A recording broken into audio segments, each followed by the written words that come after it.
Good morning, everyone. We're about to convene the meeting. There are a number of people that have to catch planes early afternoon. I know everybody else that has to drive back to Helena, Great Falls, etc., would like to do that during the daylight. So we're going to get the meeting started here in a moment, and we're hoping that we can get done before we lose Amber at 10:45. So with that, Bruce, go ahead. All right. Can you hear me? So just some of the logistical stuff. Feel free to help yourself to a pastry or a coffee in the back. Bathrooms are out to your left, kind of on the other side of the elevators.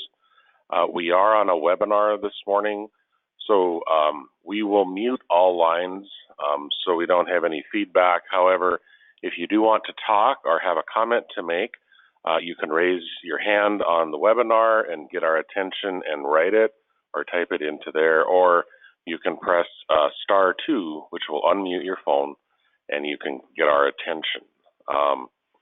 Public comments or questions, oh, never mind, I just said that. If the conference call only, so please, when you address the board, state your name, title, your company, and if you can, send your contact information to Paula Loving at ploving@mt.gov. For public comments, state your name and organization. Anyone in the room needs to use a microphone if they're going to address the board. We keep our comments as digitally, and so we have to use a microphone for all comments. And that includes public comments as well as board discussion, motions, seconds to motions, and votes. So that's all I have. All right, thank you. The meeting will proceed with introductions. I am Pat Melby from Helena, chair of the board. Ruth? And I'm Bruce Brenstall. I'm the executive director. Amber Sunstead, member from Billings. Sheila Rice, member from Great Falls.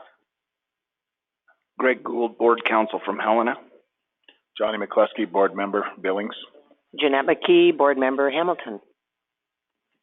Ginger Fan Cook, accounting and finance, Board of Housing.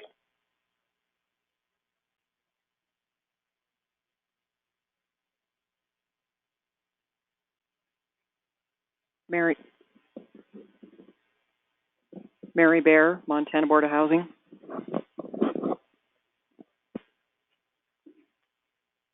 Mary Palkovich, Montana Board of Housing. Vicki Bauer, Montana Board of Housing.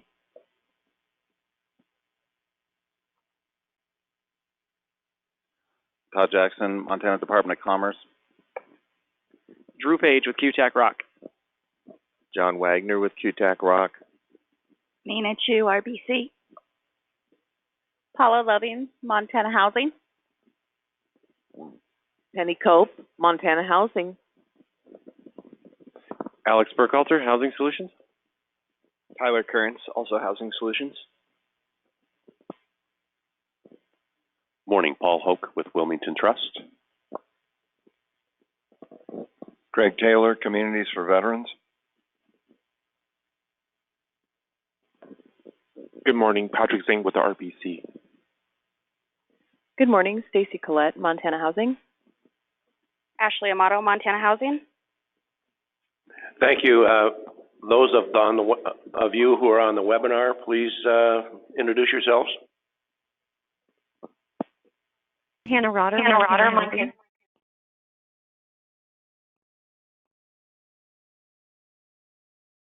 Is that it? Nick Mazonik, counsel for the board.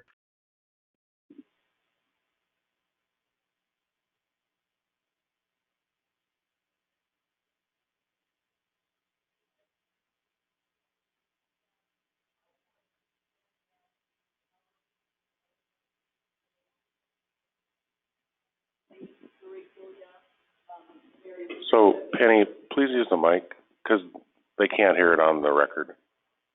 But we just need it for the record. Thanks. So, in addition to Hannah, we have Danielle Bauer and Kelly Gariglia on the webinar. They're MBOH staff. Thank you, Penny. All right, thank you, everyone. Now is the time in our agenda where we allow public comment on any matter that is not on the agenda, but is within the board's jurisdiction. So is there any such public comment? Seeing none, we can move on to the first agenda item, which is approval of the minutes of the January 8th board meeting.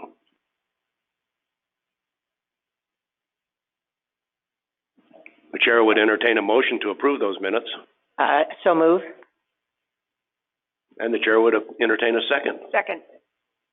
Any discussion on the minutes? Hearing none, all those in favor of adopting the minutes of January 8th, 2018 meeting, signify by saying aye. Aye. Thank you. And we can move on to the finance program. Good morning, members of the board and the public and Mr. Chairman. The accounting and finance dashboard is in your packet and is up on the screen.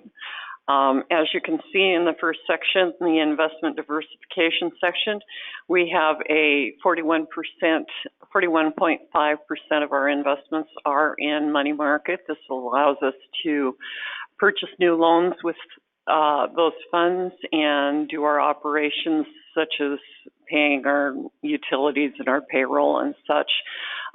We have to keep a large portion of our funds in those money market accounts in order to have them be fairly liquid.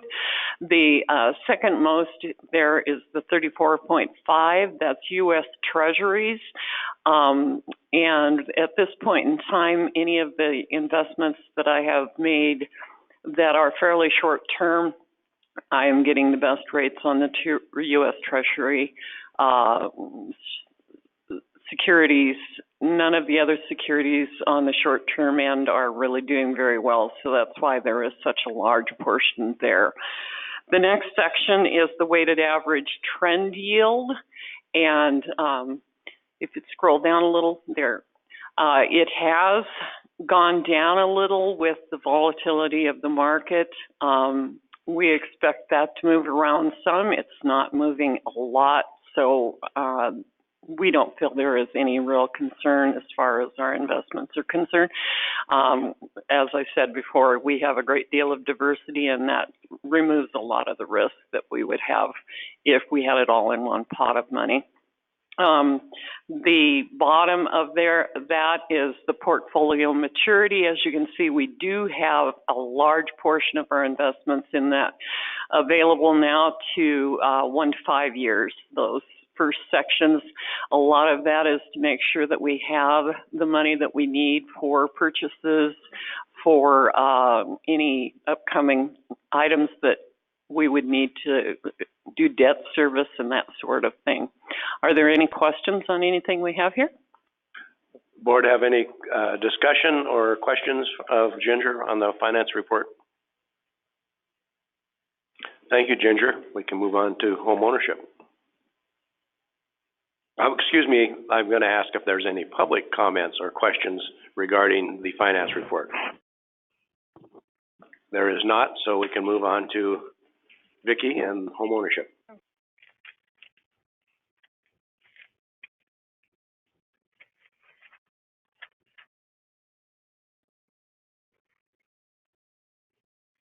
Good morning. The first item on the homeownership portion of the agenda today is replenishment of the down payment assistance program allocations. Right now, Montana Board of Housing has 2 down payment assistance programs that we offer. The first is the Score Advantage program. It was created in April of 2013. It is a 5% of the purchase price. It's a 15-year amortizing second. The max loan amount on it is $6,500 and the minimum credit score is 620. The interest rate on both the first and second mortgages are the same, and they are determined by the borrower's credit score. Since the program started in April 2013 with an allocation of $1.5 million, there's currently $140,000 left of that allocation, and the program stats are listed on my agenda item paper for your review. Currently, we have 6 loans reserved in that program. We've purchased 245 loans. The average loan amount is $5,400. 19 of those loans are prepaid, 177 are active. There's 8 delinquent, and we've had 9 foreclosures in that program, and 32 of them have been paid in full. The second program is the 0% deferred program that we offer. That program started in April of 2017 with $1 million of allocated funds. Both of these are funded out of the Special Reserve Fund. That program too is up to 5% of the purchase price. Max loan amount is $6,500. This program has a minimum credit score of 620, as well as a 43% DTI. The interest rate on the first loan associated with the down payment assistance program has a interest rate that's 25 basis points higher than our regular rate. So the current lending rate on the first mortgages there is 3.75. The program was started in April of 2017 with $1 million allocation. There's currently $436,000 left of that allocation. And of course, the second loan on that is deferred, but the stats for the first mortgages associated with those seconds are listed. And then I provided information with regard to the number or the percentage of MBOH loans that has an MBOH second, so you can see how that production has increased over the years since we introduced the program. Staff has determined that there is adequate funds available in the Special Reserve Program or Special Reserve Fund in order to allocate $500,000 to the Score Advantage program, and I'm asking for $1 million to the deferred program. Thank you, Vicki. Is there any discussion or questions from the board? So I'm looking at the deferred. So there's an interest rate on the deferred, and does that accrue as a due on sale, or do they pay the interest only? The interest on the deferred is actually only on the first loan. The second loan is a 0% deferred. Further questions or discussion from the board? Are there any questions or comments from members of the public? The chair would entertain a motion to allocate these additional funds to the Down Assistance programs. So moved. Second. Okay, it's been moved and seconded. Is there any further discussion from the board?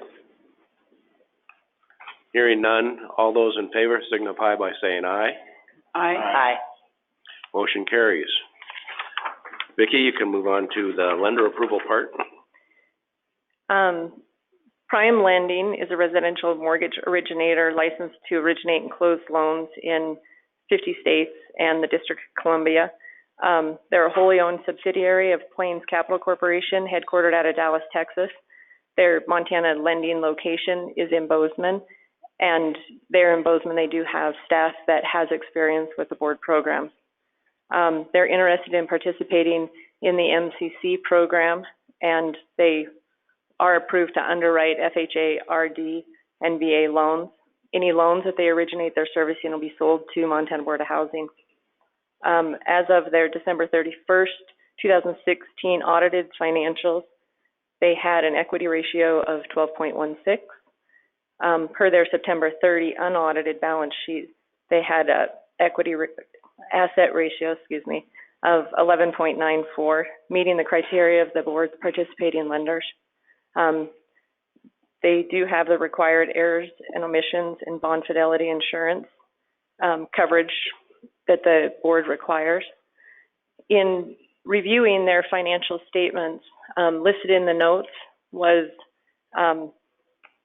a inquiry that was noted in their notes, and I felt that it was important to bring that to the board's attention. They are cooperating with that investigation, but it is still currently pending. And I don't know if anybody from Prime Lending has joined the call, in case there were any questions regarding that inquiry.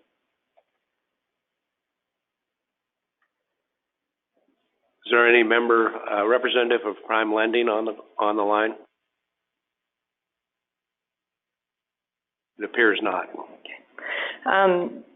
Staff did ask, with regard to this inquiry, what it was about. What we did receive back from the attorney is that Ben Carson was questioning the use of the Federal Claims Act in inquiries such as this. That's as much information as we were provided. They do meet all of the requirements for becoming an approved lender, and so staff requests that the board approve their application. Yes, Bruce. So, Vicki, will we follow up and make sure we understand the outcome of this investigation? Yes. And if it's a negative outcome, what do we do about it? They would no longer participate in the program. Oh. Vicki, do I understand then that this claim that they're mentioning is brought under the Federal False Claims Act? Yes. All right, thank you. That's not the government, that's an individual bringing that claim then. Oh, okay. As I read the information, there's been a subpoena issued from the Department of Justice, and it sounds to me like it's just an investigation at this time. From the information in the report, I don't see that there has actually been a claim or any charges brought. Yeah, that sounds like it may be inconsistent with a claim under the False Claims Act, doesn't it? Anyway, enough of that. Are there any comments or questions from members of the board? Mr. Chair, I'm just thinking that in the last 10 years, there's probably been these kinds of claims against other lenders that we work with every day. It's just not a new application, so we didn't pick it out of their annual report, or their annual audit, I should say. So I'm gonna vote for this application. Thank you, Sheila. Any other further comments or questions from members of the board? Are there comments or questions from member of the public? Chair would entertain a motion to approve the Prime Lending as a participating lender. So moved. Is there a second? I'll second. Okay, it's been moved and seconded. Is there further discussion from members of the board regarding the motion? Hearing none, all those in favor of the motion signify by saying aye. Aye. Aye. Motion carries. Hazard insurance. In February of 2016, the board changed their hazard insurance deductible requirements from 1,000 or 1% to 1,500 or 1%, as it became more difficult to meet the $1,000 hazard insurance deductible. With wind and hail storms throughout eastern Montana, our borrowers are having a hard time finding insurance companies that will offer a wind and hail deductible of 1,500 or 1%. There are very few companies that will offer it, and if they do, it is a lot more expensive for the borrowers to obtain that. So we polled neighboring states about their hazard insurance requirements, and as you can see, Wyoming has 2% on all perils. North Dakota has 1,500 or 1% with a wind and hail of 2,500 or 1%, and Idaho has the lesser of 2,500 or 2%. Staff requests that the board allows for a 2,500 or 1% deductible on wind and hail and leaves the standard deductibles requirements set at 1,500 or 1%. Thank you, Vicki. Is there any discussion or questions from members of the board? Mr. Chair, Vicki, does the 1% apply to the value of the home less the land? It's 1% of what? It's 1% of the dwelling coverage. So if they have the property covered for $200,000, it would be a $2,000 deductible. Thank you. Further questions or discussion? Is there any discussion or questions from members of the public? Chair would entertain a motion to approve. I would move approval of this option. Second. It's been moved and seconded to adjust the deductibles on wind and hail as proposed by staff. Is there, all those in favor signify by saying aye. Aye. Aye. Aye. Motion carries. Next item, Vicki. So the next item is requesting approval for an MCC resolution, MCC being mortgage credit certificate. So the mortgage credit certificate program that is offered by the board allows eligible home buyers to receive a dollar-for-dollar reduction of their federal income tax up to 20% of the interest paid on their mortgages. The borrowers can file an amended statement with their employers and increase their monthly take-home pay. So the credit can be used as income in underwriting for their approval of a loan. The MCC can be attached to any loan statewide except those offered by Montana Board of Housing. They can't get a Montana Board of Housing program loan and an MCC.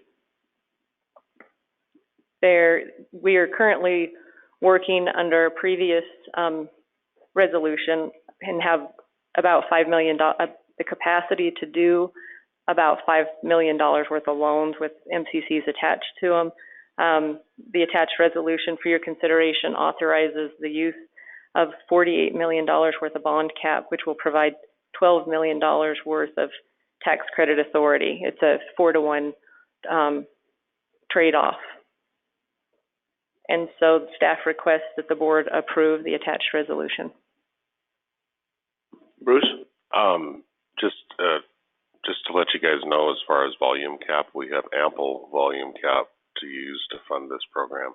So, thank you. Is there discussion or questions from members of the board? Is there discussion or are there questions from members of the public regarding this proposal? Chair would entertain a motion to adopt resolution number 180213 SF01. So moved. Second. It's been moved and seconded. Is there any further discussion from the board? Hearing none. All those in favor of the resolution to adopt, the motion to adopt this resolution signify by saying aye. Aye. Aye. Moving along. So now we'll just move into the homeownership program updates. I wanted to inform the board that our purchase price limits have been updated. The current revenue procedure that the IRS revenue procedure of 2017-27, which is currently in effect for the single family purchase price program or price limits, in section 3.03 provides that if FHA releases updated loan limits after December 2016, an HFA may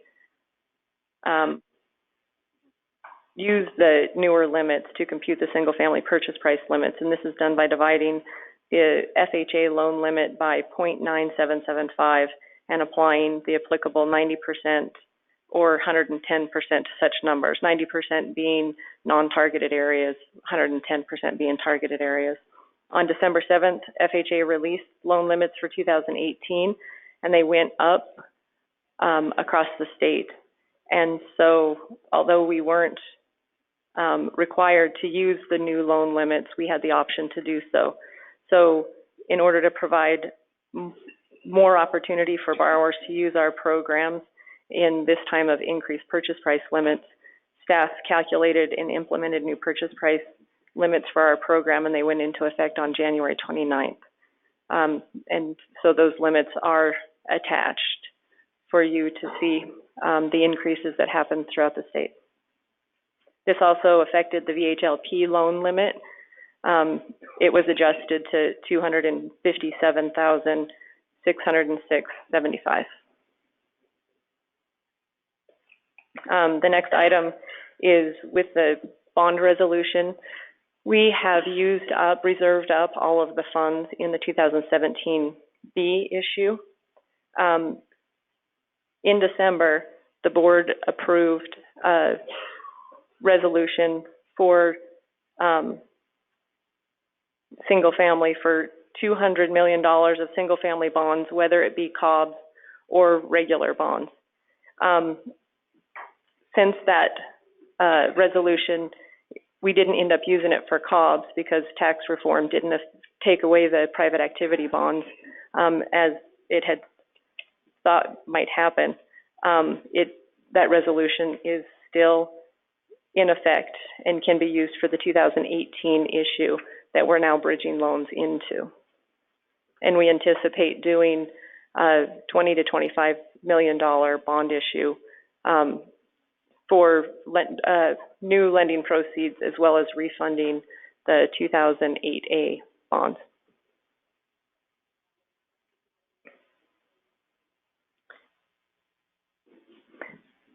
Next is the homeownership dashboard. And on the dashboard, it outlines the loan production for January 2018 in the regular bond program, as well as other programs such as the Veterans and the Mortgage Credit Certificate program and the set-aside programs that the board currently offers. I did add a couple of sections to your dashboard, one being under the loan programs. I added a list of the set-asides that we currently offer the 3.3% rate for. So you'll no longer get the set-aside report. It won't be in a separate report any longer. It'll be on this going forward. I also included changes in the portfolio in the next section, just to let you see what kind of activity we're seeing as far as paid off foreclosures and new loan purchases. Delinquency stats are listed on the bottom of that page for your review, and a breakdown of the portfolio both by loan number and dollar amount by mortgage insurer are listed on the next page, as well as a list of the lender and realtor public outreach that's been conducted by board staff. If anybody has any questions regarding any of that information, I'd be happy to. Thank you, Vicki. Does any board member have any comments or questions regarding the program report? Vicki, on page 16, can you tell us what COBS is an acronym for?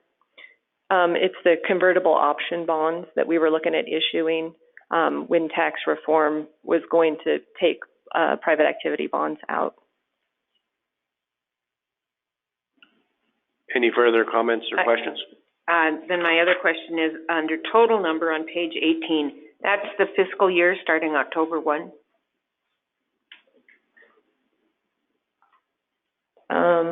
Total number. So in your loan programs, it's got January 18. Oh, and then the total in the third column, number column there. No, that's total number of loans. Under the set aside, that is the number of loans that have been purchased or reserved since the $7 million of allocation was provided in September. So it kind of depends on which program you're talking about, because like in the regular bond programs, 2018A, we just started taking reservations. 2017, We started taking reservations in May of last year, so that's all of the loans that were included in the 2017B.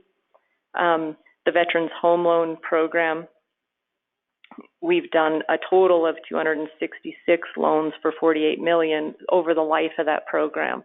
So it really depends on which program it is that determines what that total includes. Thank you. Thank you, Sheila. Good question. Are there any other comments or questions from the board? Hearing none. Thank you, Vicki. Thank you. We'll move on to mortgage servicing. Mary.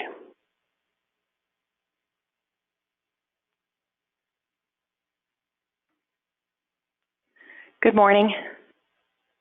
Good morning. Okay, with my figures, what I have here is last year, last month, and this month basically is my format and the changes that we've had. And you can see month to month, we really don't have a lot of big changes.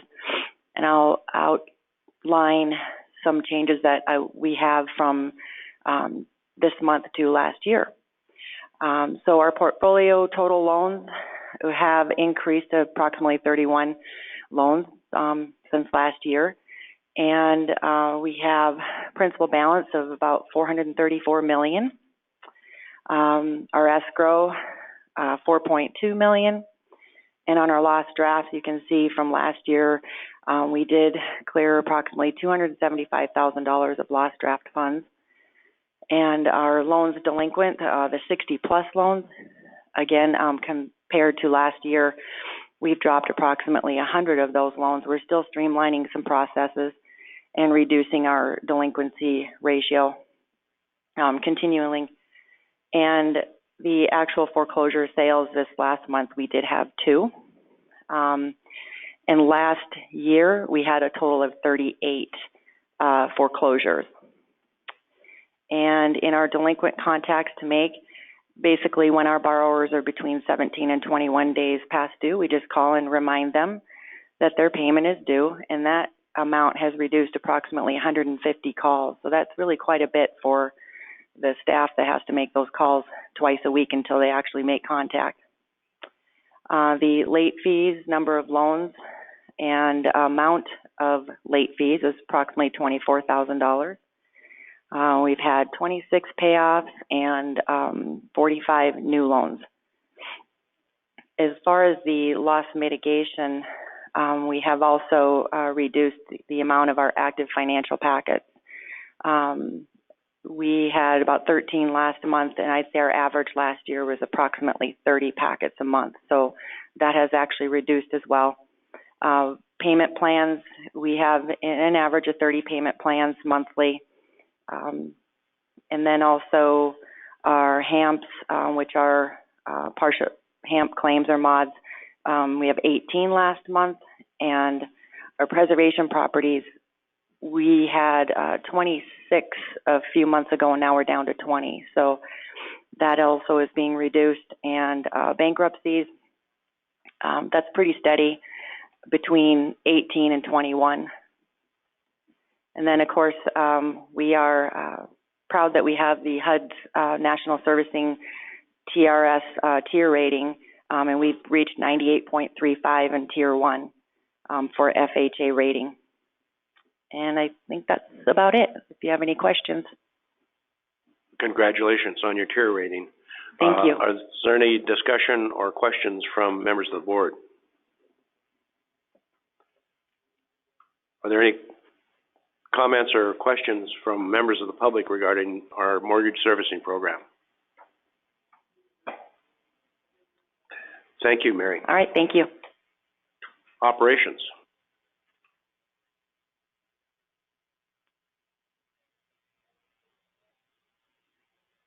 There we go. Good morning, Stacy Collette, Operations Manager, still uncaffeinated.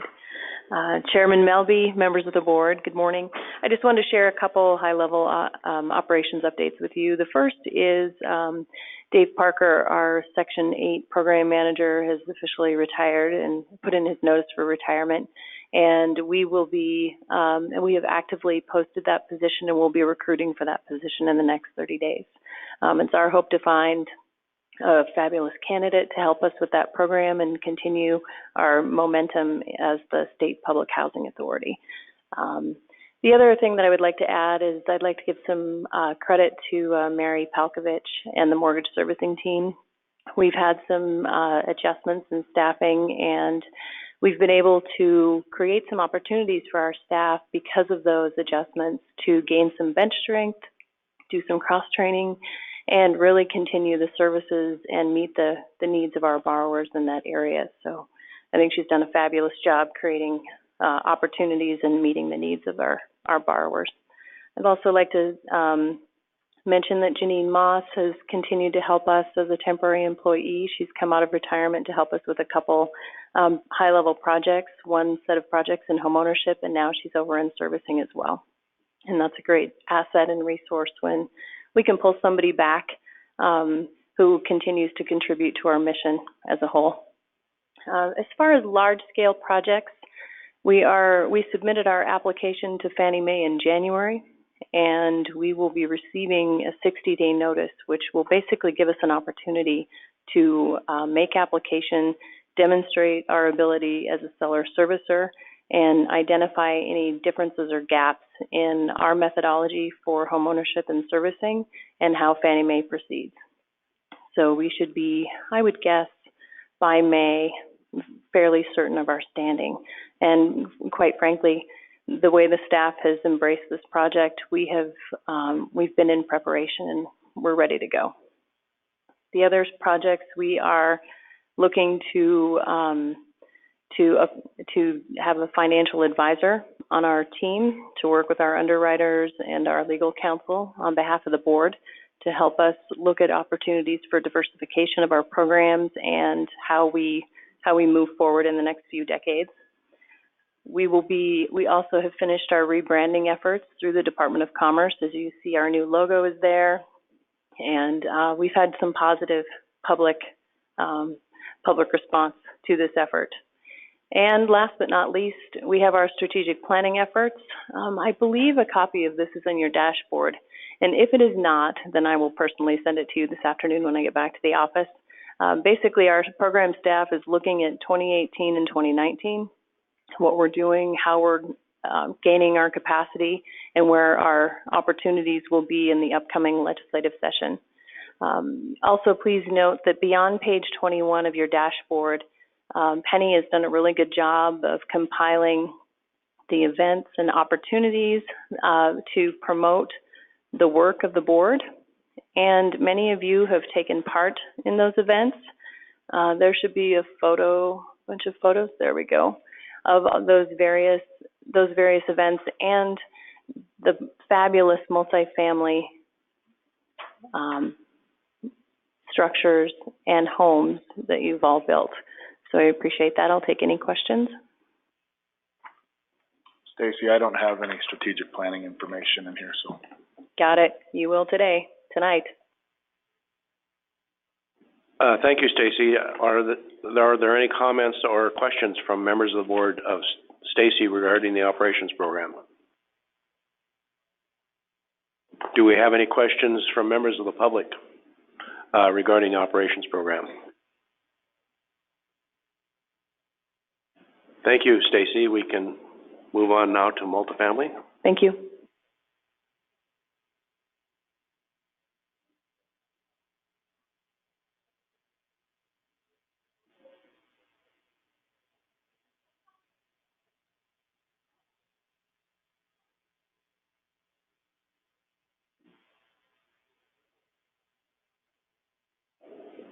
Craig, if you'd like to come up.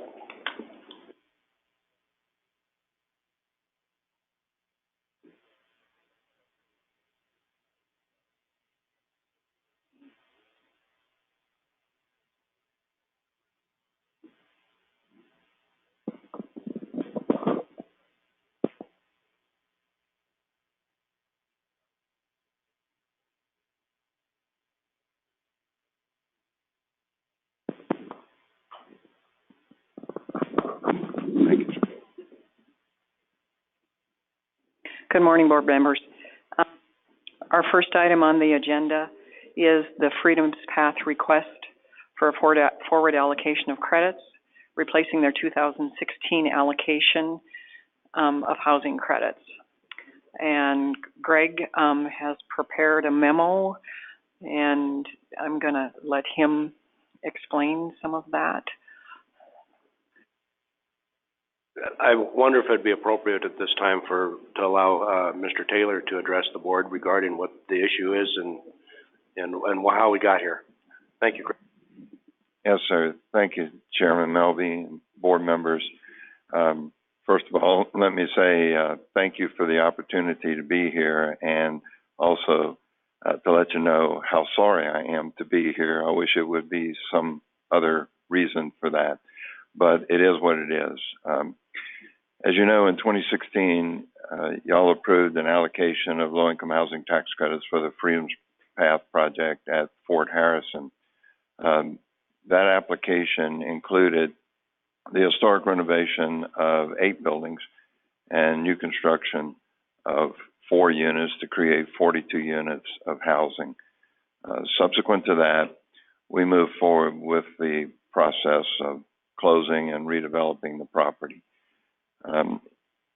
There's not any one thing, so I'm going to lay out a whole cascade of things that occurred.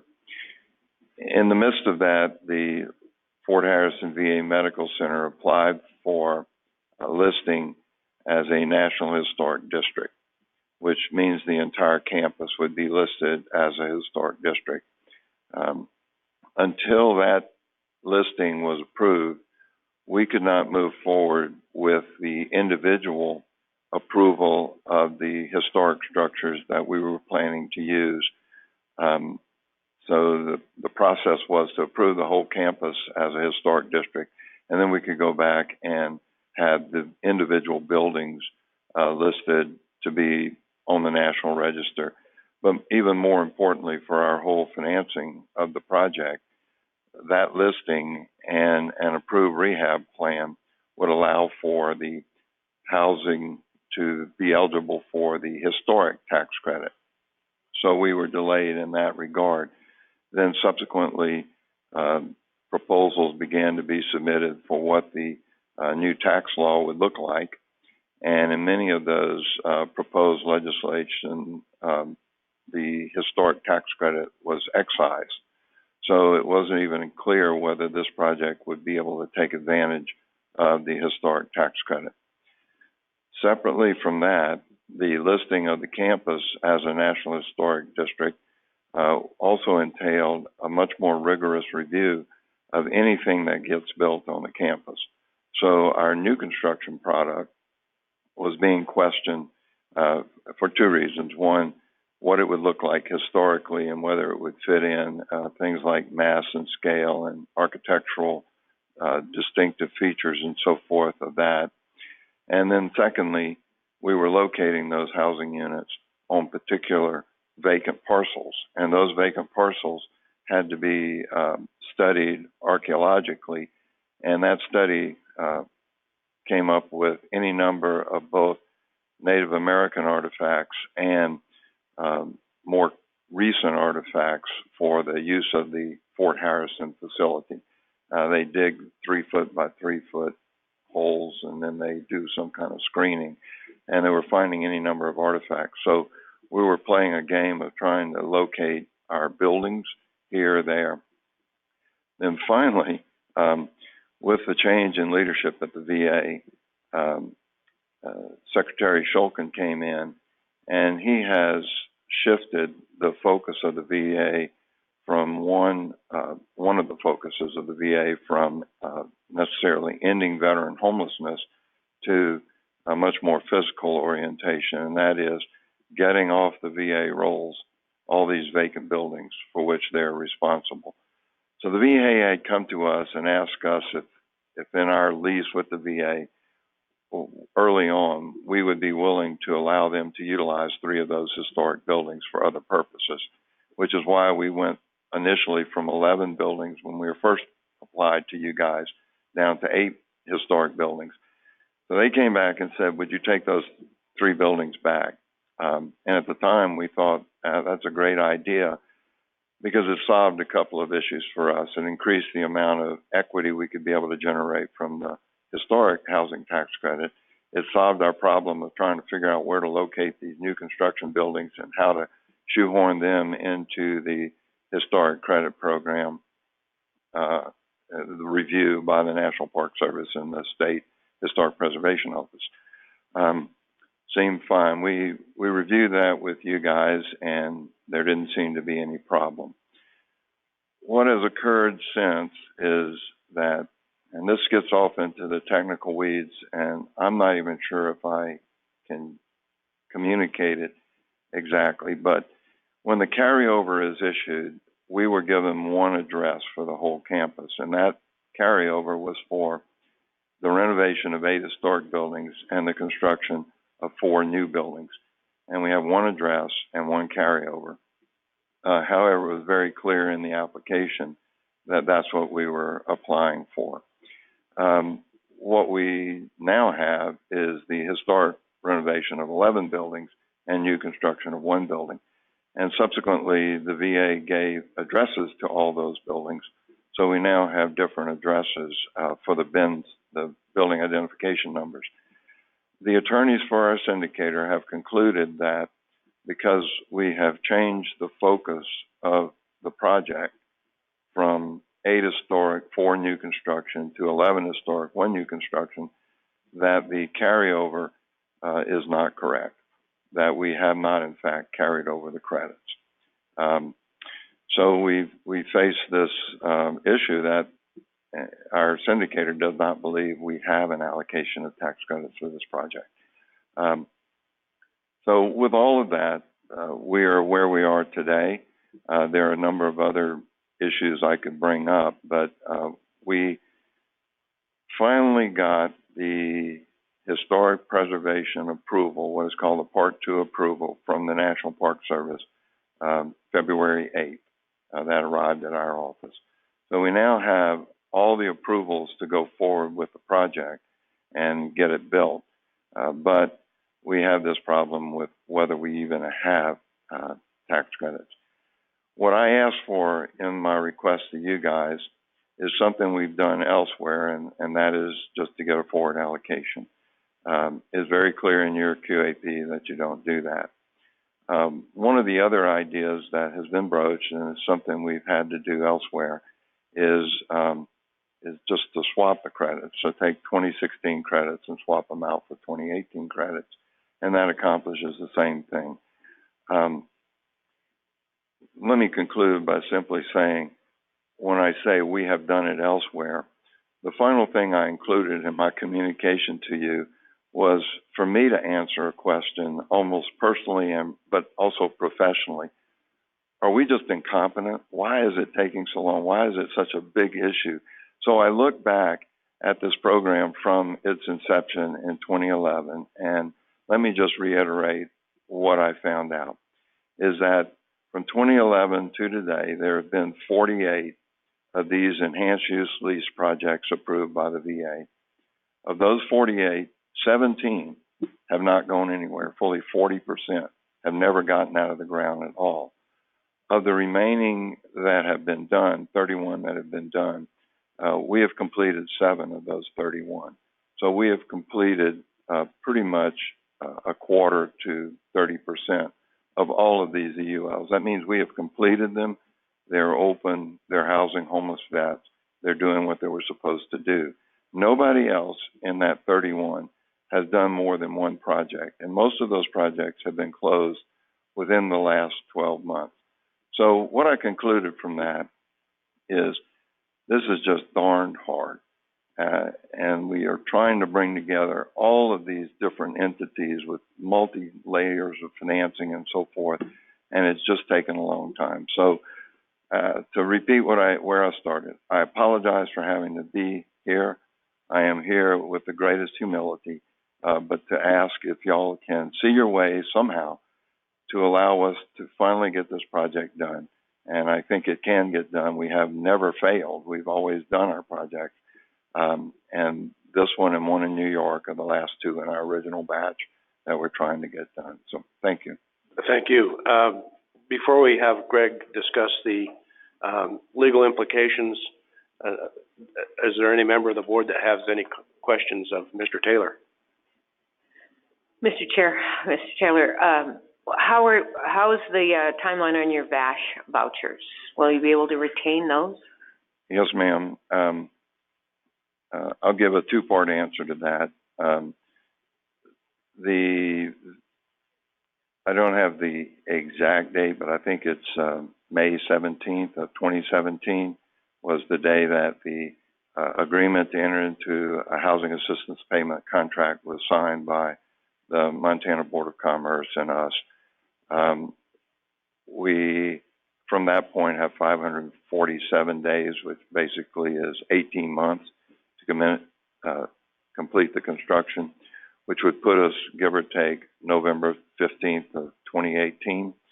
However, in the AHAP, so that's the first part of the question, the very explicit answer, November 15th, 2018.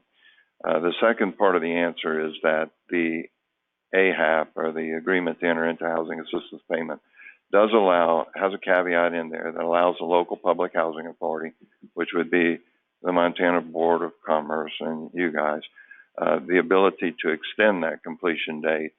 And Greg would know more legally, but it's that general catch-all for circumstances that are beyond the control of the housing authority and of the developer. And obviously, we would argue that this whole historic approval, all the gray area with respect to whether historic tax credits were going to even be part of our financing package and so forth, would be those extraordinary circumstances that would merit an extension of the completion date. One other salient point, if we can go ahead and get started, 6 of these buildings are single-family duplex type structures, and they can be renovated very quickly. So we can get those 6 placed in service sooner rather than later. The other buildings, the other 5, buildings 2, 3, 4, 5, and 35, are more adaptive reuse, and they're going to take quite a while, and then we have one new building to build. But we feel certain that we can have the single family and duplex units by all means completed by November 15th. So we could also show significant progress in terms of completing the project, and but for a few more months we'll have it all done. Thank you. Are there further questions of Mr. Taylor from members of the board? It's Johnny McCluskey. I wasn't on the board when this project was approved initially, so you'll have to forgive some of my ignorance of what's happened to this point. One of the questions I have is, have the obstacles that you've expressed, have you been able to mitigate those? Are those things that are going to continue to hinder you from finishing this project? And then also, what kind of guarantees can you make that this project is going to get done should we approve your request? Well, the 3 main sources of funding for this, so let me deal with the funding question first. The 3 main sources are the low-income housing tax credits, a capital contribution from the VA, and the historic tax credits. So what was in limbo for almost a year was whether the historic tax credits would actually be approved as part of the legislation. They were. The second piece of that is, will the National Park Service approve the renovation plan that we have proposed for those 11 buildings? And that's what I got February 8th, last week. So as far as the financing goes, we now have the approvals for the historic tax credits in place. So that's behind us. The VA commitment has always been there and is still there. And now the other side in the whack-a-mole game is to see if we can preserve the low-income housing tax credits. So that piece of it. In terms of regulatory authorities, as I told you, there were any number of other issues that we have had to overcome. And this is true on every one of these projects that we do, because we're on a federal reservation, if you will, the VA campus. jurisdictions are all muddy, and so we spend a lot of time trying to work out who's on first, and that has to do with permitting, zoning, utility provision, and so forth, both water, electricity, gas, storm, wastewater type things. And we've been able, EMS, police, fire, we've been able to work through all of those things, but that was certainly not a clean and easy process either. So all those approvals are in place. We've now got the go-ahead to move forward. The final, beyond this board's approval, the final hurdle, if you will, is to get it closed. And so when you ask the other question about guarantees, I don't know what, I mean, I can sign a guarantee that we'll do this project, but that's part of the reason why I gave you the list of projects we've done, is that in every case where the VA has trusted us with an enhanced use lease, we have gotten it done. And I signed my first lease December 27th, 2011.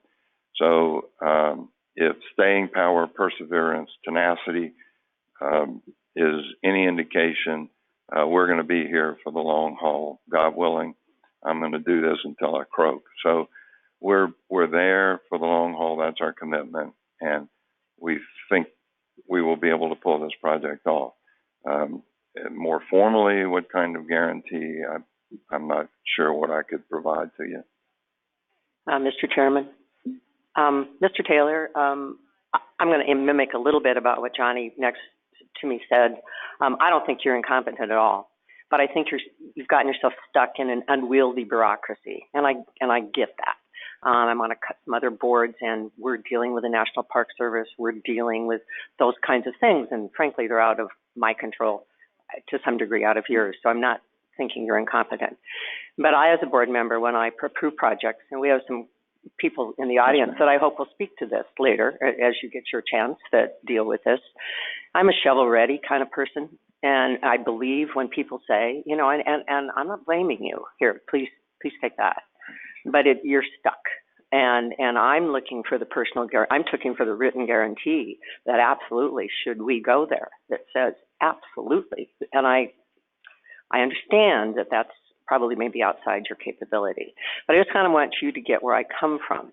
When I approve money, and money that we have too many projects for the money we have in the state of Montana, and when we aren't able to proceed, that's troubling to me, because somebody else, again, no blame, but you're stuck in what I know is just a tough situation.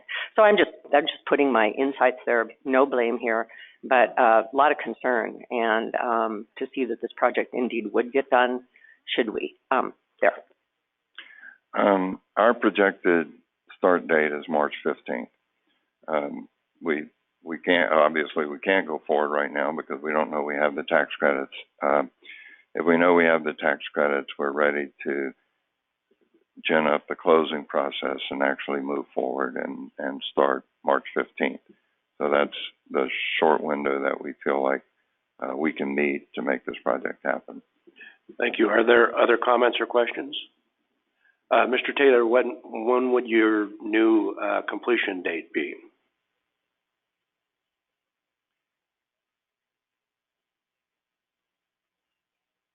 The projection for the whole thing is 14 months. That's really sort of a protection on everybody's part so we don't get off into liquidated damages and everything. So that would put us in May of 2019. Thank you. Greg, you want to go ahead and talk about the legal issues? Thank you, Mr. Chairman. I'll try to focus you on what the legal issues are and what the board's options are as I see them. As I understand the situation, the tax counsel for the syndicator has indicated that the carryover that was issued for this project is invalid, at least with respect to those 3 buildings that were changed from the original carryover. So they do have an issue there, and I have had some discussions with David Urban from RBC, the syndicator, about that issue, and they are taking that position that they cannot close this based on this carryover and their inability to get a clean tax opinion from their counsel. So I understand that the carryover is one issue, and I think Mr. Taylor has confirmed that they're not able to assure that they'd be able to fully complete the project by the current 12/31/18 deadline under the existing carryover. That's correct. So it was also my understanding from my discussions with Mr. Urban that it was after the carryover was actually issued to the project that the VA came back and asked the project to reconfigure the buildings to go back to the 11 rehabs. Is that correct? Again, that's correct. So in that respect, I guess the project couldn't have come before the carryover and clarified that change building configuration. The specific request made by the project is for a forward allocation of 2019 credits, and we did look at that and analyze it, and I think, as I've reflected in the memo to the board, I have some real concerns about going in that direction, exactly because we do not have a forward allocation. In fact, the QAP specifically says the board does not do that, other than a couple of very specific circumstances that don't apply here. So what the board would be doing would be to use its waiver authority to waive that prohibition and kind of make up out of whole cloth a forward allocation process. So, well, what would that mean? Do you require a letter of intent that gets reviewed, and do you require a whole new application and all of those different processes? And I think really at the end of the day, you'd be making a new allocation of credits, without really following the applicable QAP. So I'd be concerned with the validity of that process. So what we did discuss and identify as an option or an alternative that I think does is within something the board's discretion as to what it can do would be, a different process that would really be a continuation of the original award and allocation that the board made. This project did go through the competitive award process in 2016, has proceeded with a reservation and a carryover. So the way that these tax credits work is that if tax credits are returned, these 16 credits are returned, they would, at this time, they would automatically become 2018 credits.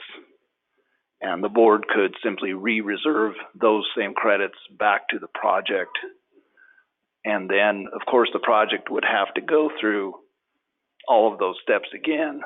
We'd have to, of course, make sure that there is site control and the various other requirements for carryover. They would have to get that carryover and do the 10% cost certification, et cetera, with the attendant repayment of fees and so forth. But that approach would, again, be built upon the original award and allocation, and really more in the nature of a technical refreshing of the credits, if you will, to a more current period. To be clear, that there's no requirement, there's no legal requirement that the board grant this request. So that's one option the board has. I think, again, the option of the forward allocation, I would not recommend that the board follow that approach. And so if the board is inclined to grant something here, I would recommend that you use this last approach I described, which is more of the, I guess, the credit refresh approach, as I would call it. Now, we don't have a provision in the QAP that addresses that at all. The QAP is completely silent on that issue. So, but I think you're faced with a kind of with an unusual situation, and my view would be that the board has discretion if it believes there are good reasons and articulates those reasons to grant this request. One thing to keep in mind is that when the board awarded the 2018 credits, it specifically awarded credits to certain projects and then prioritized the other applicant projects for award of any credits that become available for award. And I certainly think the board was contemplating, if there's a project that, they decide we're not going to be able to do this project, here's the credits back, that those would be available. I don't think, it's highly doubtful the board was thinking about this kind of a situation. So this refreshing of credits, would really be taking that 16 credit authority, turning them into 18 credits, and that would add it to the overall 2018 ceiling of credits available. It doesn't take away 19 credits that would otherwise be available. So it's not a perfect solution, but I do think it's one that's within the board's discretion. So I have also prepared a couple of proposed resolutions for your consideration if you're interested in that. The second of those would be the credit refresh solution. And there are a number of provisions and conditions that would be in there as well for your consideration. Thank you, Greg. Does any member of the board have any comments or questions of Greg, Mary, or Mr. Taylor? Mr. Chair. Mr. Taylor, does this get you, in your opinion, does the idea of the refresh or the re-reservation get you to where you need to be? Yes, ma'am.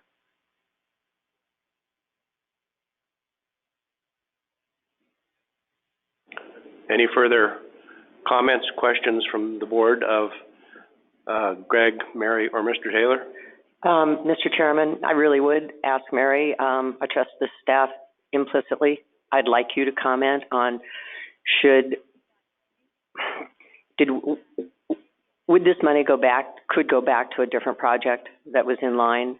And I really value your insights here.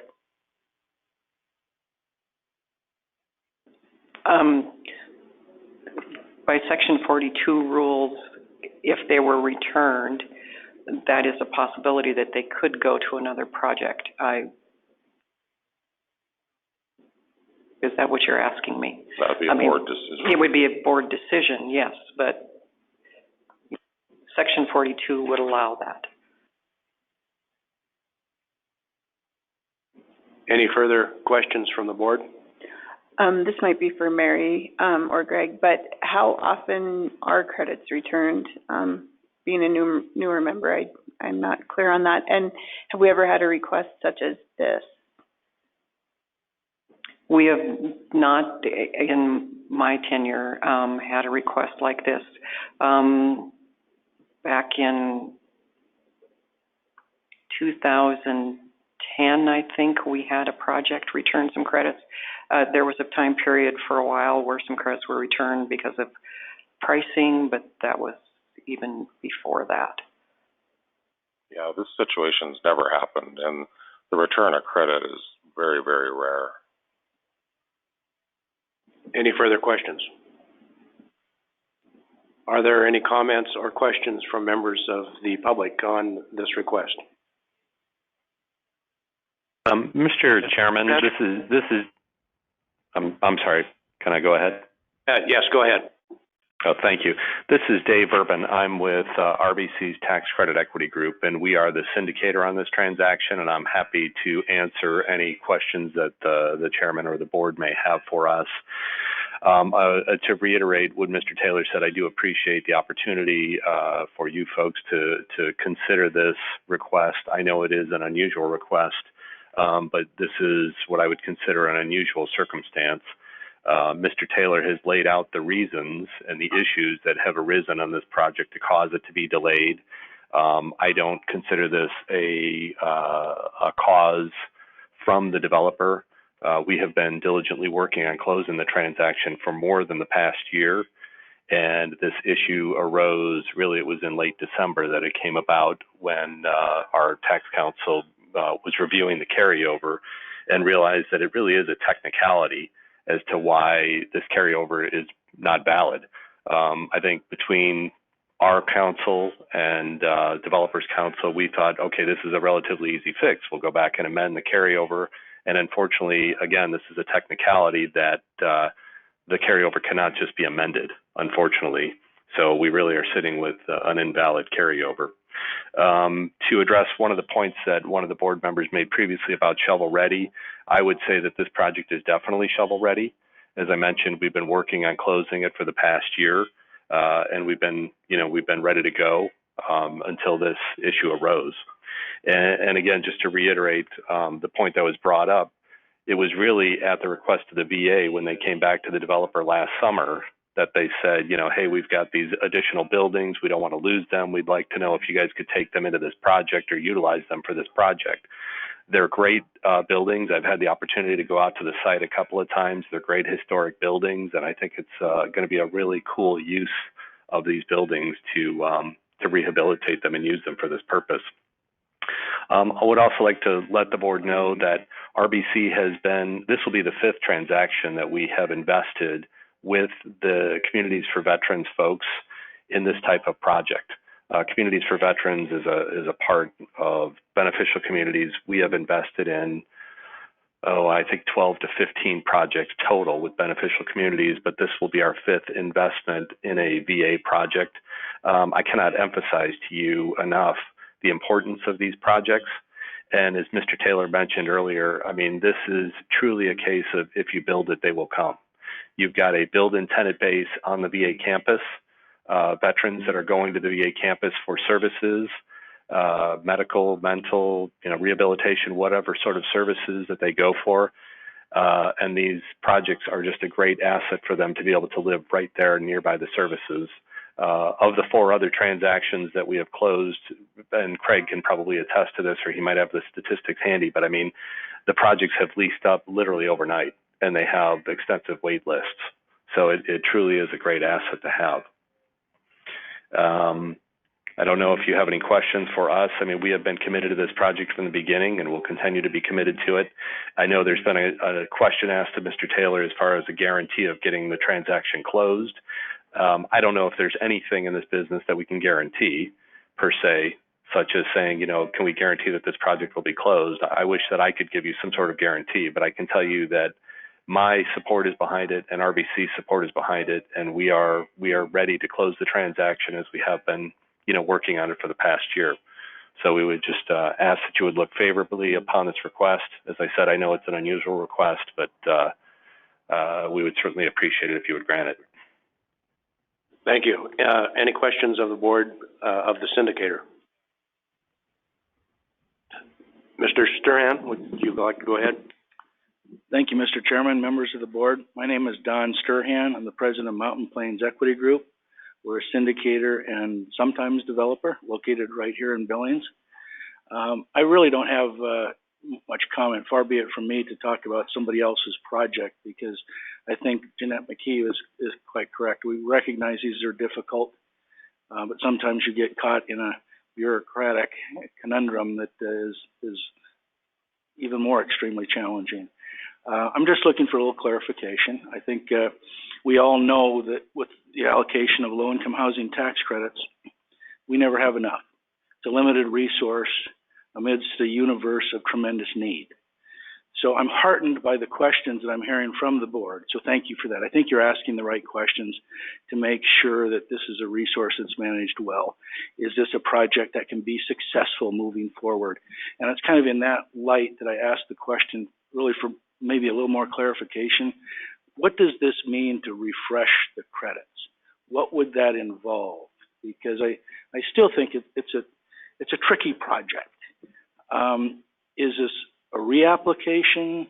Does it allow the board and the staff to re-examine and reevaluate the situation? Or I guess that's what I'm looking for, is just more insight as to what is this process about and what kind of a timeline is associated with that. Because as we know, other projects go to the sidelines while this one waits. And we're all interested in moving forward and doing more with affordable housing every year. So, Greg, would you like to discuss what's contemplated in your alternative motion number 2? Penny, could you go down to alternative motion number 2?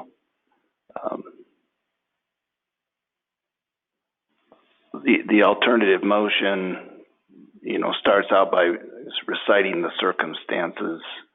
And if you would scroll down a little bit more, Penny, to number 5, as contemplated, this would involve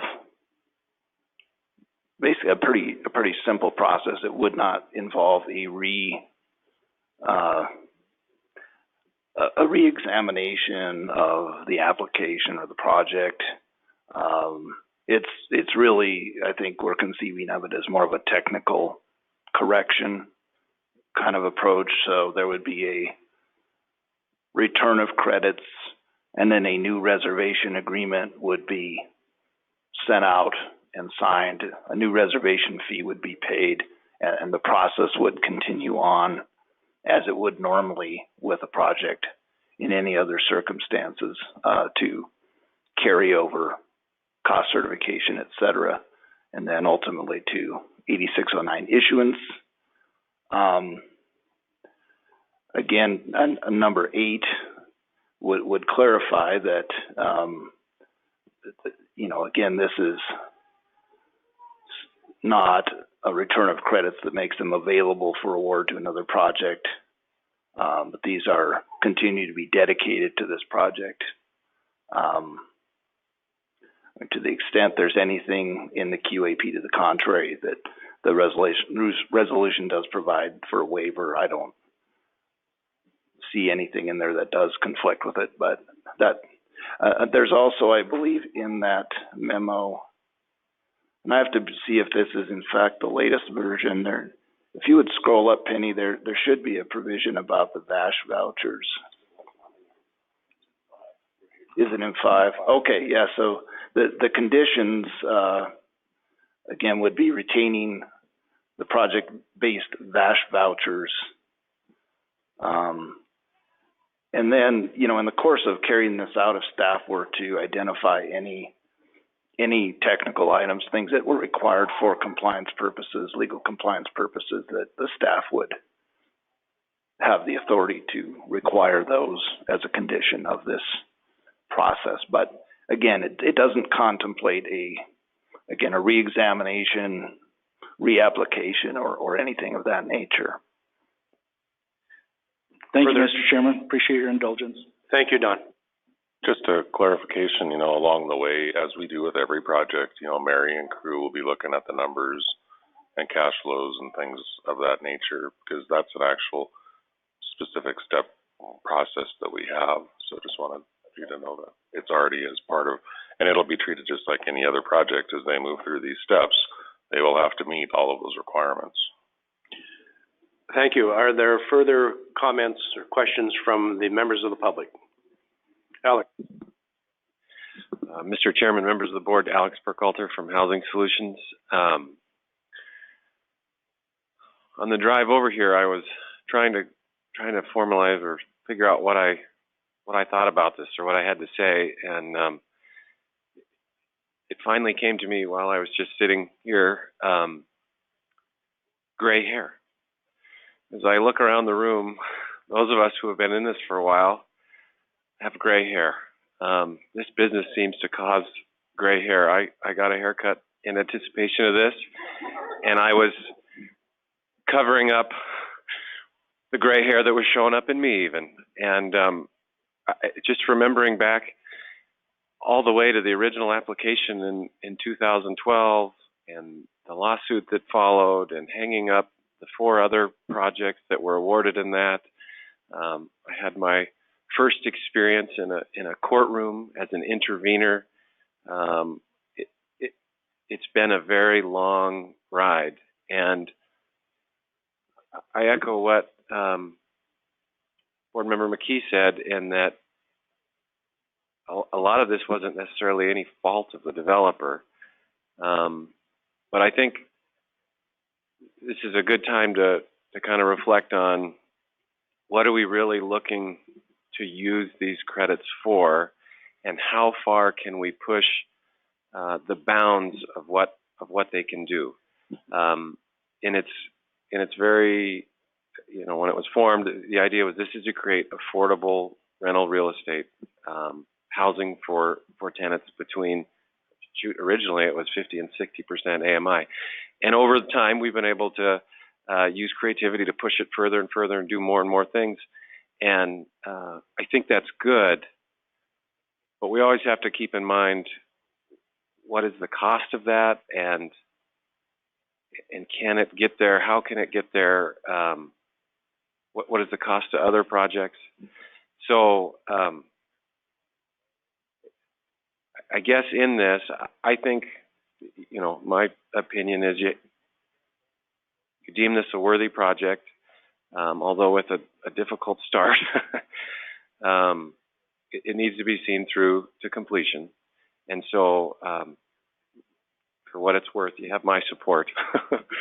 But I just, going forward, I think this is a good lesson for all of us to what type of projects are we contemplating? How far can we push this and still efficiently and effectively deliver housing to people? And the last thing I'd add is I appreciate the confidence you have in your staff. I would continue to rely on them heavily. They're involved in this every day. We're dealing with them all the time. Let me rephrase that. They're dealing with us all the time. And so just, I think in future years, I would continue to look to your staff for information on some of the subtleties that may not show up in a score or in a 10-minute presentation where we're just telling you all the great things about our project. Ask your staff good and hard questions about the projects that will come for you in the future. Thank you. Thank you, Alex. Further comments or questions from members of the public? Hearing none, the chair would entertain a motion regarding the refreshing of Freedom's Pass credits.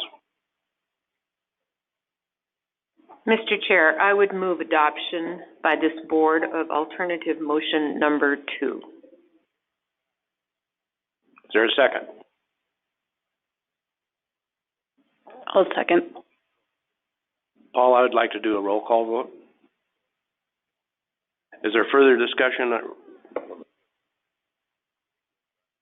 there further discussion on the motion? Go ahead with the roll call vote. This is Johnny McCluskey. One question I have, just is there an opportunity for a condition in there that if this project does not complete, that those credits can go to, where we find out for sure if those credits can go to one of our prioritized 2018 projects? Mary or Bruce, wouldn't that happen automatically?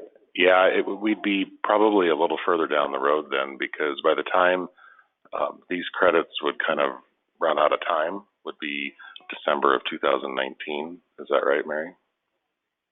It would be 20. If with 18 credits, they would have till December 31st of 2020 to complete the project. Yeah.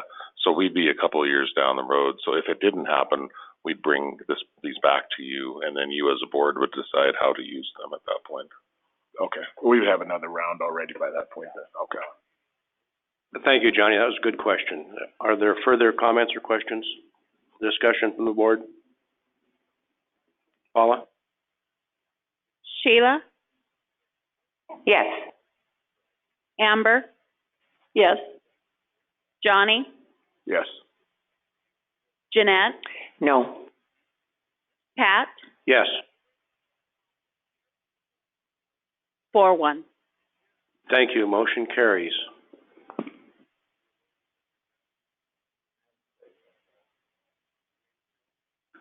Thank you, Craig, for coming up and discussing. Okay, Mary, we're going to move on to the qualified allocation plan.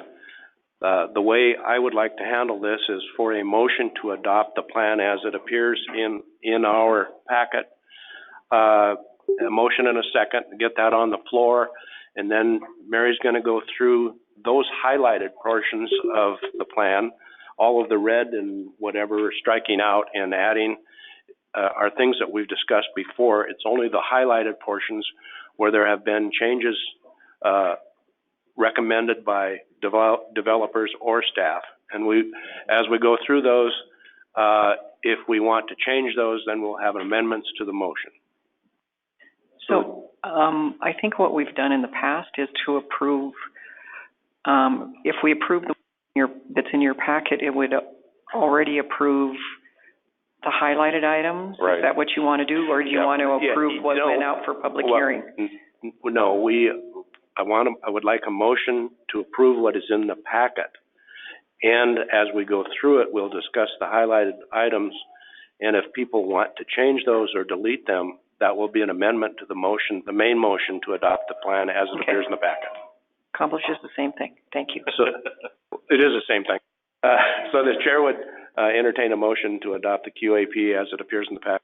Mr. Chair, I move the board adopt the QAP as it appears in the packet.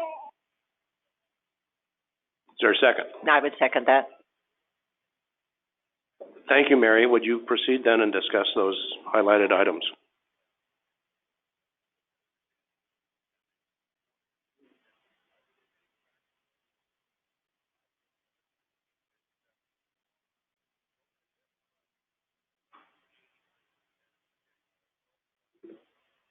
So Greg is going to go get on the laptop up there, and he'll kind of run us through this. Most of these, if you notice, the notes are pretty much clarification. There's just a few that may need discussion.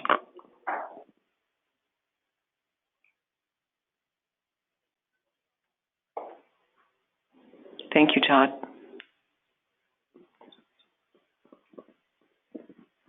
Sorry, open up right here. See before we go through.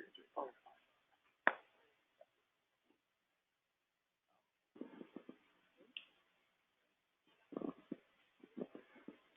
There are really very few substantive changes proposed from what the QIP looked like when it went out for public comment. Most of it is clarification, cleanup, and things of that nature. So I'm going to go through this, and I think we can do it pretty quickly. There were only a few comments received.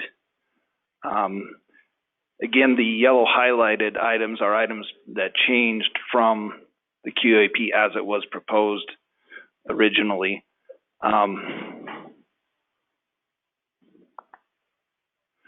not seeing the comments here. I need to get this version.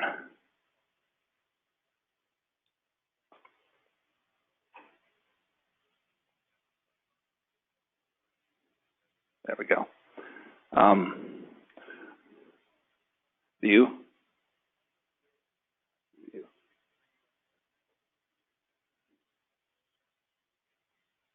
All markup.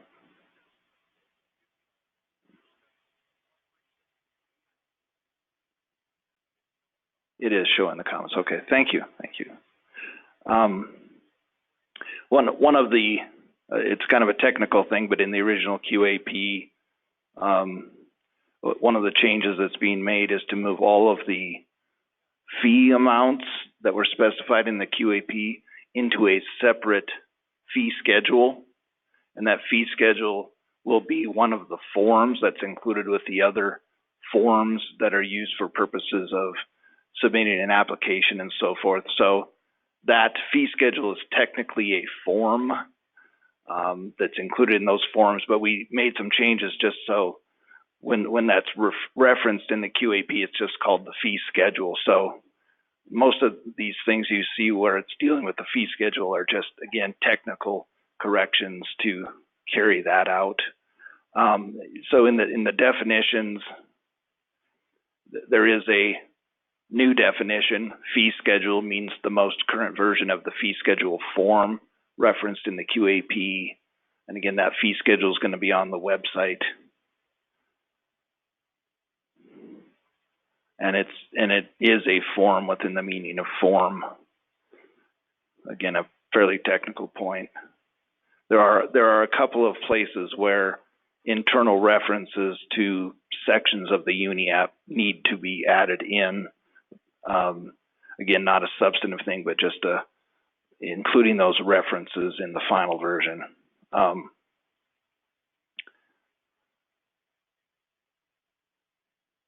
Another reference insertion place.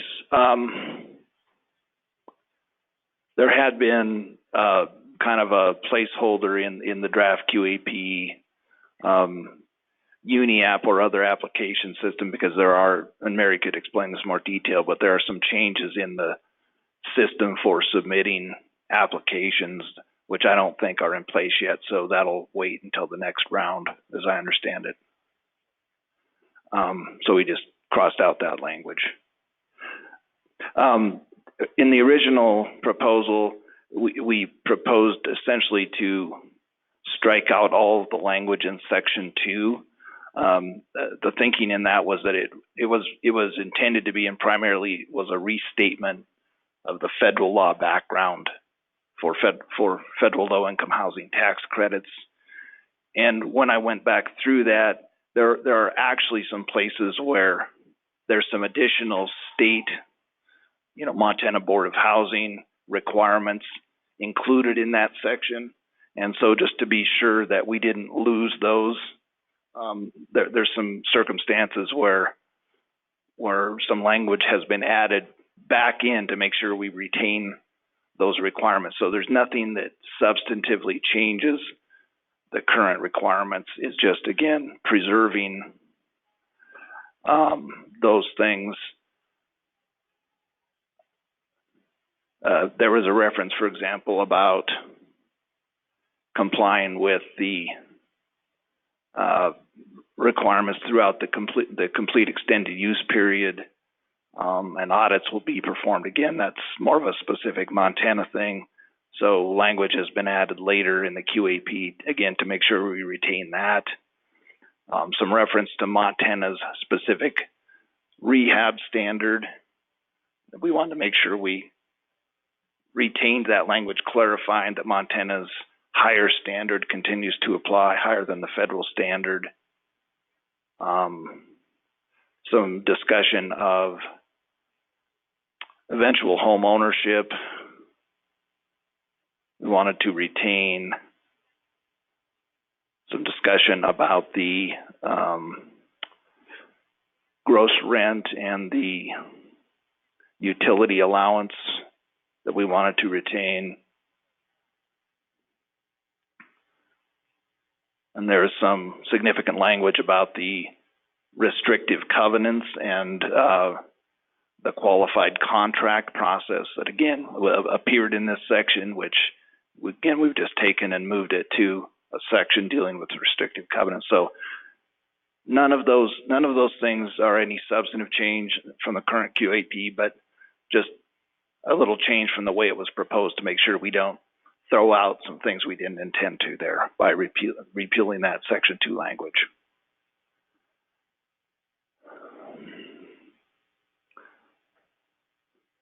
And then throughout the QAP, again, this is a place where the utility allowance requirement. I just essentially moved that language from section 2 over to make sure we retained the same substantive requirement.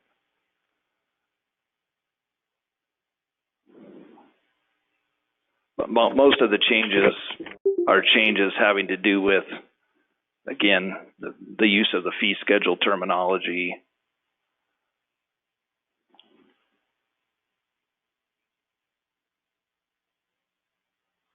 inserting the name of forms that were added, already proposed to be added.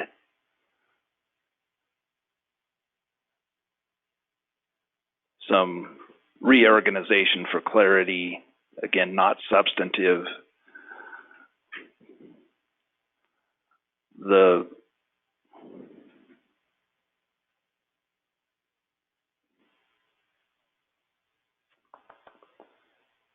Just clarifying revisions in this provision.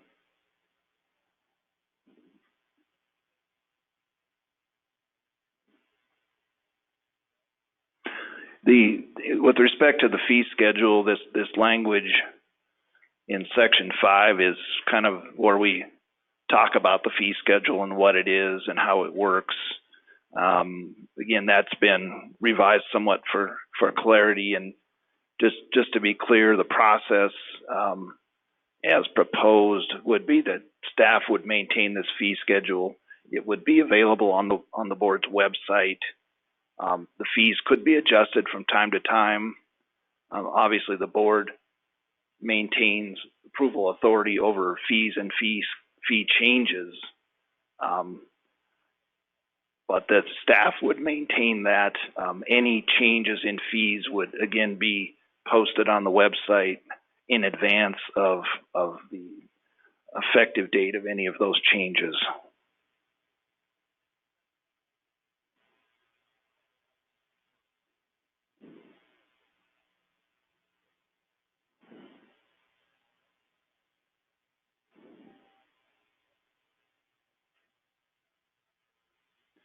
The one, I guess, substantive change from the proposal that we have has to do with submission of a preliminary title commitment, and Alex Burkhalter did send us some helpful comments on that point. The proposed QAP would have added a requirement that a letter of intent include a copy of the preliminary title search or commitment. And as Alex pointed out, it's really too early at that point to have that necessarily. You wouldn't necessarily have finally selected your site at that time. You're not otherwise required to do so.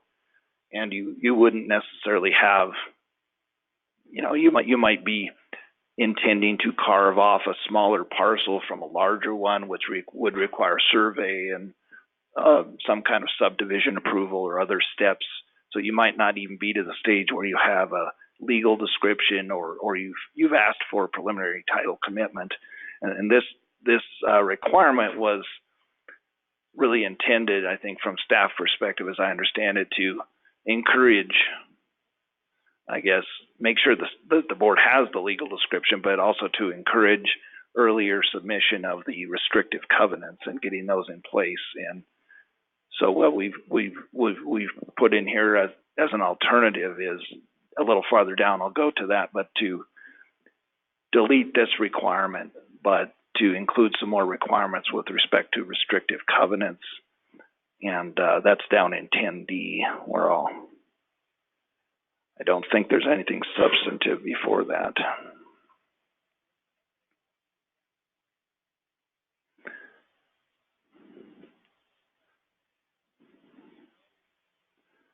As we go through here, board members, if there's anything that you have a question on, ask it. If you want to make a change or delete a change, make a motion on it. Thank you. And in the interest of time, I'm trying to move quickly, but yes, thank you, and Greg, Mr. Chairman. Could you maybe refer to the page numbers, or maybe of the QAP as you're looking at these? I can. I'm not 100% sure they'll track with just so we can get close what you have, but yes. So the QAP will be in your guys' Slack. page numbers, not the red. Thank you, Paula. So on my copy here, it's page 50 of the QAP in section 10D regarding the carryover commitment. And this is where we've addressed that issue having to do with the restrictive covenants. So this would add a requirement that when the owner submits the restrictive covenants, they would also be required to provide the board with a copy of the American Land Title Association survey and the title commitment for the project. And that would show, that title commitment would be required to show the covenants have been recorded. And what we're needing to see is that those covenants are in first priority position so that other financing, mortgages, and the like don't get in the chain of title ahead of the covenants and have superior rights to the restrictive covenants. So what happens sometimes, as I understand it from staff, is that because there's a delay in getting those covenants completed and recorded, some of the other financing mortgages will get recorded ahead. And then, so what we're saying is we want you to submit the survey and the title commitment, and if the restrictive covenants are not in a first priority position, then the board is going to require a subordination agreement from that prior lender or whoever won the race to the courthouse and got recorded ahead of the covenants. So that is again intended to encourage timely completion of the restrictive covenants. And so I'd also encourage Alex, if he has any comments or continues to have issues with this approach, to let the board know. But I saw he just gave it the thumbs up, so. That's excellent. I didn't even call him about that, so that's pretty good.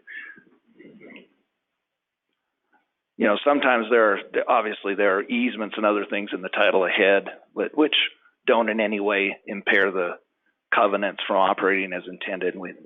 That's very normal, but just there are times when federal agencies, such as the VA in the case of Freedom's Path, or HUD in the case of other kinds of HUD financing, they won't get behind the restrictive covenants. They're going to be in first place. So we have to recognize that.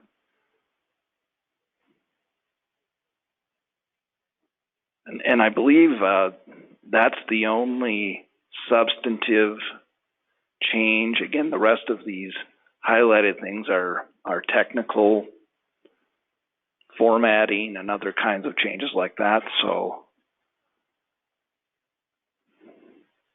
and also to bring in some of the language from Section 2, as I discussed earlier. But if there are any questions, I'd be happy to answer them. Thank you, Greg. You have some language proposed regarding refreshing credits. Can you put that up?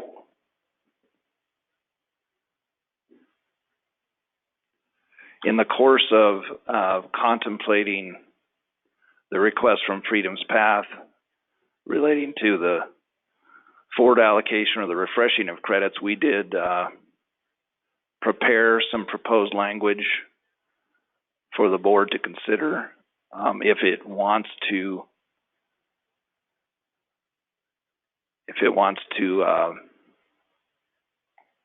consider adding that as a part of this 2019 QAP, and there's some pieces up above. I want to head down to the more substantive part of this.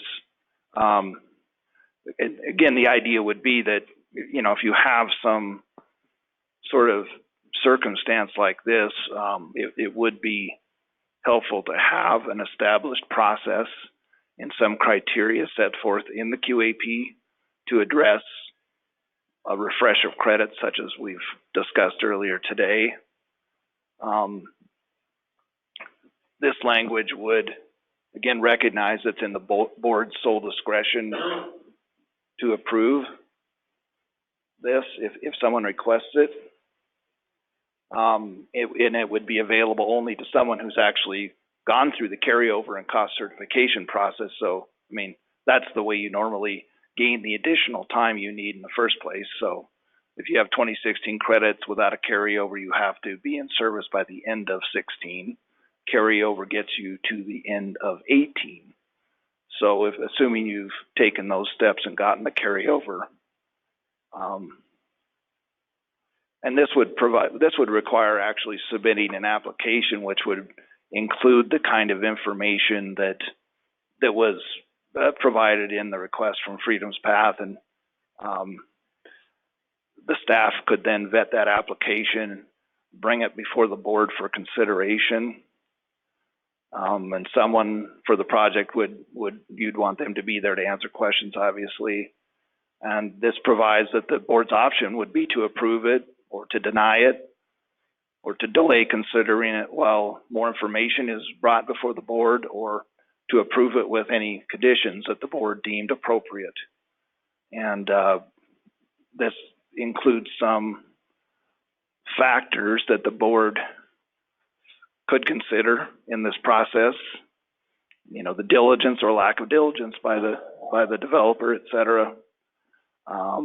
Factors beyond the control of the developer, the likelihood that the project either will or won't be completed if the credit refresh is granted, you know, the need for the project, or has there been any change that, well, probably not likely, but we don't need it anymore, or some other change of something that makes the project not be feasible anymore, or something, or any other factors the board considered relevant. So it gives the board here are some considerations. Anything else that's relevant could be considered. And then this goes on to, talk about the return of the credits, the re-reservation, and the requirements that project pay the fees for all of those parts of the process. There would be a fee for the refresh, for the application. So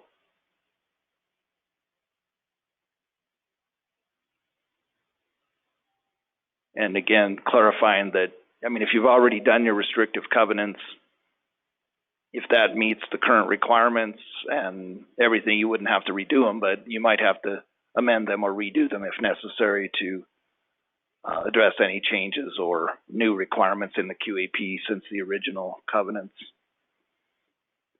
And there's some language defining applicable QAP up here. Just we want to make sure when the credit request application or someone wants to ask for that, that's going to be governed by the QAP that's current as of that time.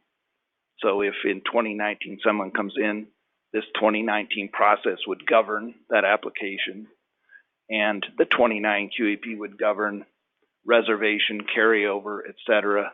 The fees in the 2019 fee schedule would apply, et cetera. So that's the purpose of this applicable QAP language.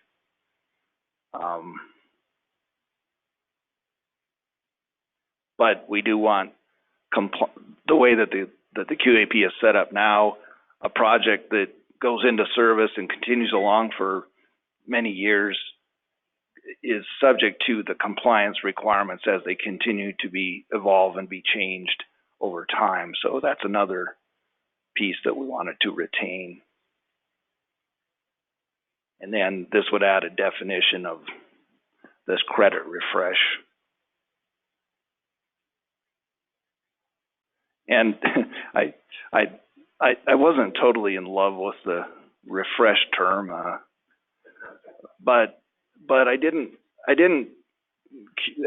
really like the term swap so much, because I think what the point is that the board this is a continuing process of the original award and allocation, and you're refreshing those credits, and swapping implies that we're going to give those back and give you some different credits, and so it seemed a little more consistent with the concept. So, if you don't like that, we can find a different term, or if you want to do this. But so I'd be happy to answer any questions about that.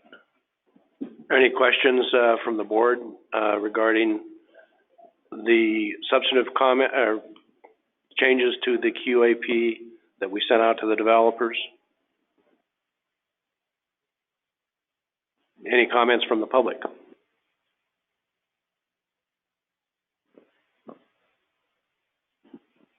Yes, Alec?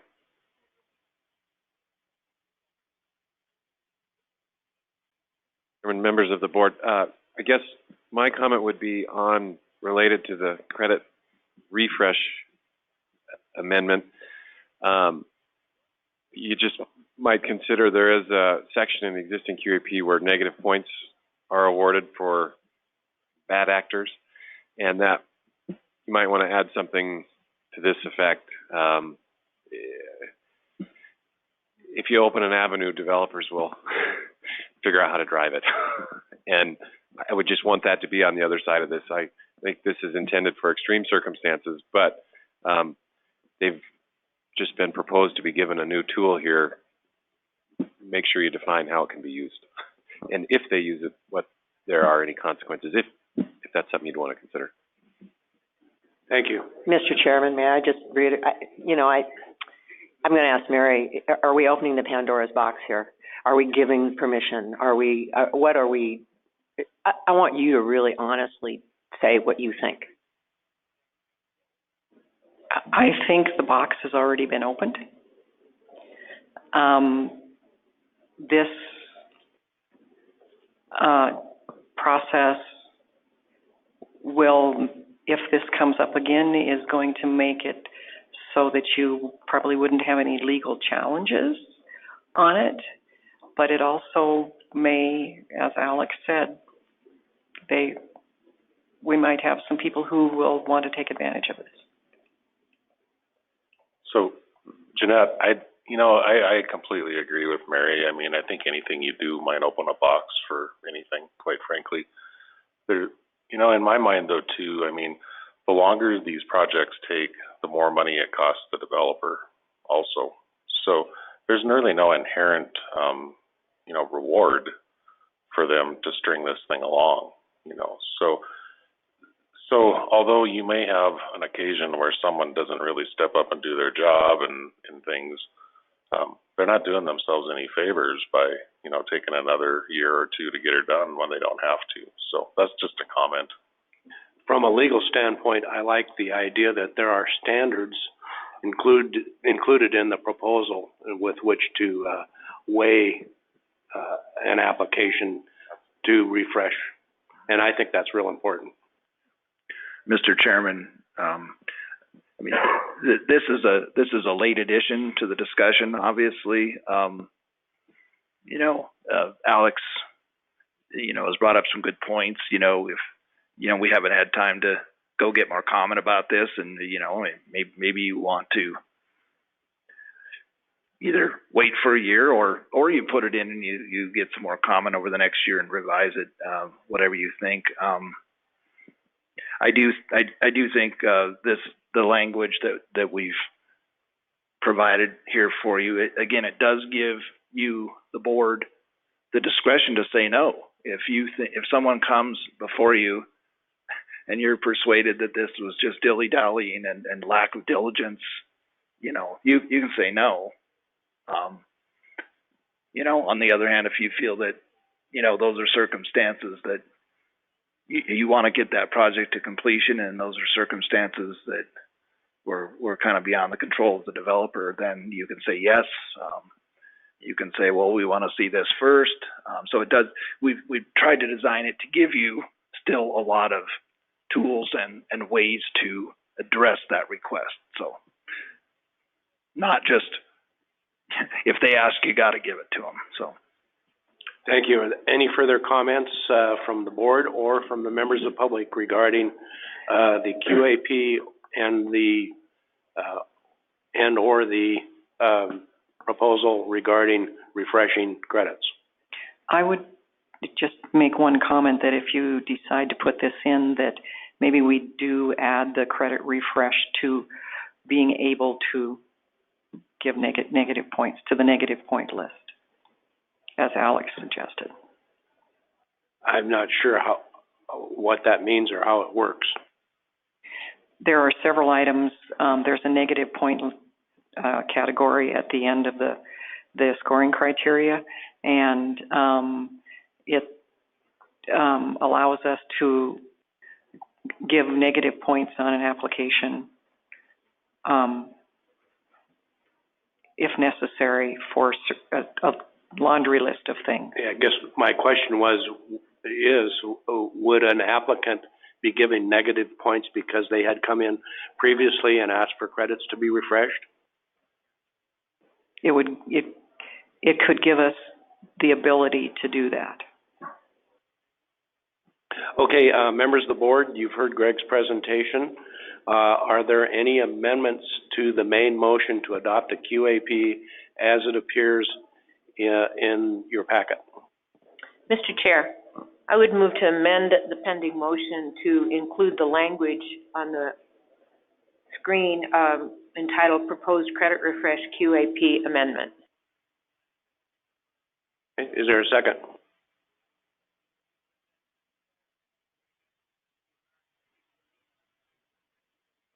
Second. Okay, we have a motion and a second to adopt the proposed credit refresh QAP amendment. Is there further discussion from the board? Mr. Chairman, my only comment is I'll vote no on this motion, but it is only because I think that we ought to have more time to reflect and give those out in the public that opportunity to discuss this, and that's why I'll vote no. Thank you. Further comments from the board? Are there any further comments from the public, members of the public regarding the proposed amendment? Paula, let's do a roll call vote. Sheila? Yes. Amber? Yes. Johnny? Yes. Jeanette? No. Pat? Yes. 4-1. Thank you. Are there further proposed amendments to the QAP? You had a comment? No, you answered it.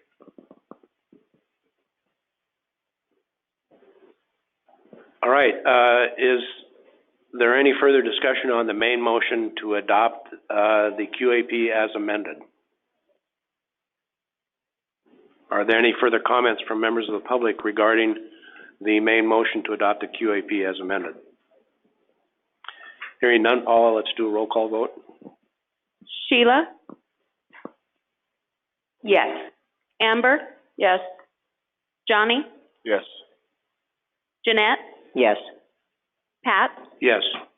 Unanimous, 5-0. Thank you, everyone. Okay, Mary, you can do a program update. I really don't have anything except there was, late last year, there was one of the single-family homes that's tax credit up in Fort Peck, on Fort Peck 2 that burned to the ground. And they are struggling at this time to get that rebuilt. So I will keep you updated on that. Thank you, Mary. Okay, we're down to the executive director program. All right. I asked for 10:30 and I have 2 minutes. So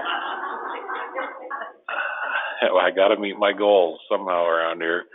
I really don't have anything. Just a reminder, we've got the housing conference in Butte that starts April 30th. We'll have a board meeting that morning with some board training and then the conference. And to have as many of you there as we can would be great. To think about the Nebraska Mountain Plains Regional Housing Summit, Bob Goetschy had expressed interest. I think he was wanting to drive maybe to Nebraska. So that's another thing to think about. And then just new news, the Housing Day in the Rotunda at the next session is February 12th. Thank you, Penny, for getting that on our calendar. So that will work well and it will work well within the legislature. So that's all we have. And I thought we had a really great training session yesterday. Thank you all for being here. I really enjoy this board and staff and all the work you guys do, and really kind of how much fun you make this job. So thank you. Thank you. If there's no further business to come before the board, the chair would entertain a motion to adjourn. So moved. And a second, or do we want to stay here? Meeting is adjourned.